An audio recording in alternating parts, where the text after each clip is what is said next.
If you're seeing a Beehiiv error 504, don't worry, this usually means the site is having trouble loading or your browser is blocking the connection.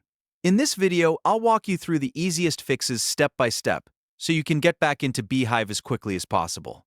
If this tutorial helps, please hit the like button and subscribe for more quick tech fixes. Let's jump in. First, refresh the Beehiiv page. Sometimes a 504 error is just temporary, and a simple reload is enough to get the page working again. If that doesn't help, wait a few minutes and try again. Server errors can happen when Beehiiv is under heavy traffic or doing maintenance, so giving it a little time can solve the issue. Next, check your internet connection. Make sure your Wi-Fi is stable, or switch to mobile data if possible. If your connection is weak or dropping in and out, Beehiiv may fail to load properly and show a 504 error. If the problem continues, open Beehiiv in an Incognito window. This helps you test the site without your saved browser data interfering. If Beehiiv works in Incognito, the issue is likely caused by cached files, cookies, or an extension. Now clear your browser cache and cookies. Over time, old browser data can create loading problems and prevent websites from opening correctly.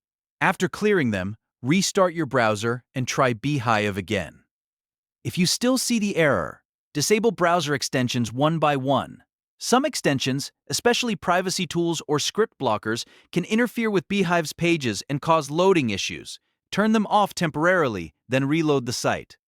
Also make sure to disable any ad blockers.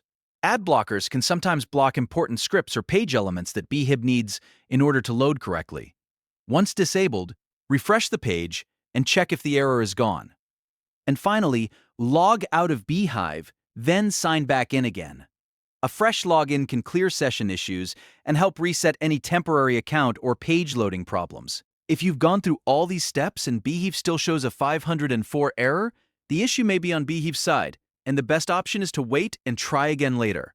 But in most cases, one of these fixes will solve it fast. I hope this helped you fix the Beehiiv error 504. If it did, please like the video, subscribe to the channel, and leave a comment if you want more Beehiiv tutorials or troubleshooting guides. Thanks for watching, and I'll see you in the next one.